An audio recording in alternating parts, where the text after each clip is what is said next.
For this video, we want to explain some of the stereotypes used in advertising in American brands. We grow up surrounded by these kinds of brands, but only very recently have we begun to see them crack under social pressure to rebrand themselves and acknowledge the issues with their brands. Jimmy Dean Sausages. Jimmy Dean Sausage Company advertises its products through a southern accent with a long drawl. This speech is associated with the popular cowboy stereotype. On their current packaging, the logo is a capital D partially made up of a cowboy boot with spurs. Arizona Green Tea. The Arizona Beverages Company was started in Brooklyn in 1992. Their green tea with ginseng and honey features the image of a Japanese geisha. She is standing in a garden while holding a cup of tea. This is a popular Japanese stereotype. The Washington football team, or formerly known as the Washington Redskins. So this Washington team, through the use of emotional appeals, have used or abused the term Redskins, which is usually associated with Native Americans, to publicize and grow their team for the past few decades. Just imagine how much profit this team has made just from the Redskins' attire, accessories, tickets, in-stadium vending machines, all the stuff they've sold. All the profit has been going to the team when really the team is not owned by Native Americans, or are there known to be any Native American players in the team. This team was formed in 1932, and only after 89 years they decided that the name was offensive. I feel like after 89 years, the damage or the glory to the name was already done, whatever the purpose was. So I feel like there was no need to actually change the name personally, but I understand how some people may find it offensive. Anyways, on July 2nd, 2020, influenced by a group of investors, Nike, FedEx, and Pepsi, who I believe are the co-owners for the stadium, were pressured to change the name from the Washington Redskins to the Washington football team, which stands today. Another example of stereotypical labeling, which involves Pepsi, that we also talked about, was involved with the name change of the Washington football team. This time in association with Quaker Oats, and it is your favorite pancake syrup. Yes, it is Aunt Jemima. She has been added to history. Instead, the name will change to the Pearl Milling Company. Everything stayed the same. The font is the same. Lettering, even coloring of the package is the same. The only thing different is the name of the brand and Aunt Jemima's face replaced with the Milling Company, which many people found actually more offensive than the original brand. While it is understandable that change within a company can take time and require some discussion, we still felt that it was almost disrespectful that Quaker and PepsiCo waited until George Floyd's murder to change the name. And this brand is a 130-year-old brand which used to bring people together. Just having that Aunt Jemima pancake mix and the syrup was basically something to be patriotic about. It was an American mix. It was something that mostly all American used at the time and still used to this day, but unfortunately it has been added to the cancel culture now. Growing up a baseball fan, you're exposed to so many cool and interesting team logos.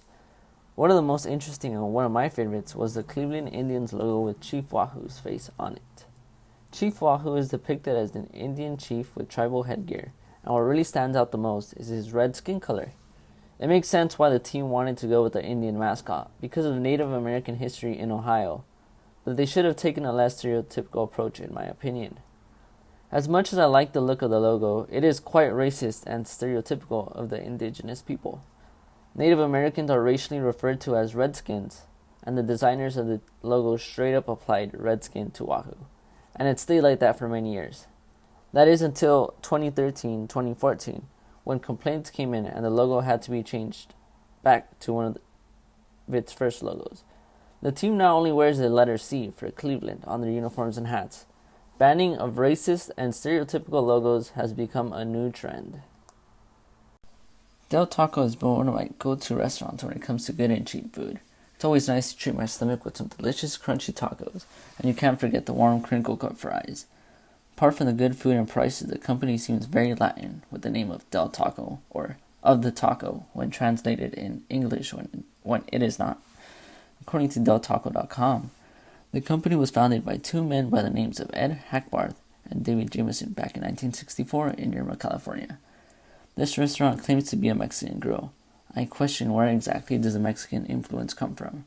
Does it come from the owners? Maybe the selling of crunchy tacos? Maybe the use of beans on some foods, or is it the tortilla? The answer is there really is no Mexican tie. What I see here is the American concept of what Mexican food is. Interestingly enough, crunchy tacos are not part of the average Mexican diet, and the crunchy taco wasn't even founded in Mexico, but rather here in the US. Mexicans don't put cheese, lettuce, and tomato on their tacos, as that is substituted by cilantro, onion, and some type of hot sauce. In Mexico, soft tacos are the favorite, as crunchy tacos are not common. What I believe has occurred here is that two American founders wanted to improve their market by trying to convince the public that their food was indeed foreign and specifically Mexican, like many other restaurants have. They did this stereotyping in the belief that simply by selling tacos, they would automatically be able to title themselves as a Mexican grill. This may sound strange, but Mexico is not the only Latin country that eats tacos. Uncle Ben's Rice is a brand of rice that still stocks our shelves to this day, but behind the warm smile of the old black man's face on the box is a brand rooted in slave imagery. The word uncle itself was originally a pejorative term for slaves or servants in the 1800s, and older versions of the packaging show Uncle Ben himself wearing a black bow tie, a clothing style that some say is intended to evoke the image of a servant or a slave. Eventually, Uncle Ben was printed on the box with just a simple white collar shown, eliminating the bow tie.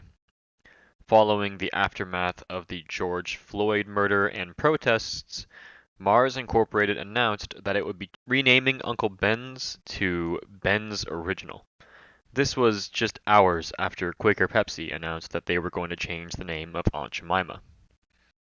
Dreyer's has a chocolate-covered ice cream bar called an Eskimo pie. The story of its invention is supposedly that a candy store owner saw a young boy in the store that was there to decide on whether to buy ice cream or chocolate, as he could only afford one. He wanted the boy to be able to afford both for the price of one, so he developed a good way to adhere melted chocolate onto a bar of ice cream and began selling his chocolate-covered ice cream bars under the clever name I-Scream Bars. When he decided to patent his invention, his wife said he should call them Eskimo pies, which became the subject of scrutiny in 2009 when a Canadian Inuit woman called out the brand for inappropriately representing her heritage. Recently, Dreyer's announced that in 2021, the brand would be rebranding itself to Eddie's Pie, calling the original name derogatory and claiming that the new name is a nod to Joseph Eddy, one of the founders of Dreyer's. Ethnocultural stereotypes are used in advertising to invoke a positive association that potential customers have with a certain language and/or culture to influence their purchasing pattern. Ethnocultural stereotypes are frequently used to further the impact advertising has on governing our decision making, which makes studying them a relevant way an anthropology student can interact with the world. It's a way for anthro students to learn how to contribute to the world, as it's a very modern issue and relates as well to other issues like linguistic profiling, language and power, mediums and media ideology, language and race, and more. Thank you for watching.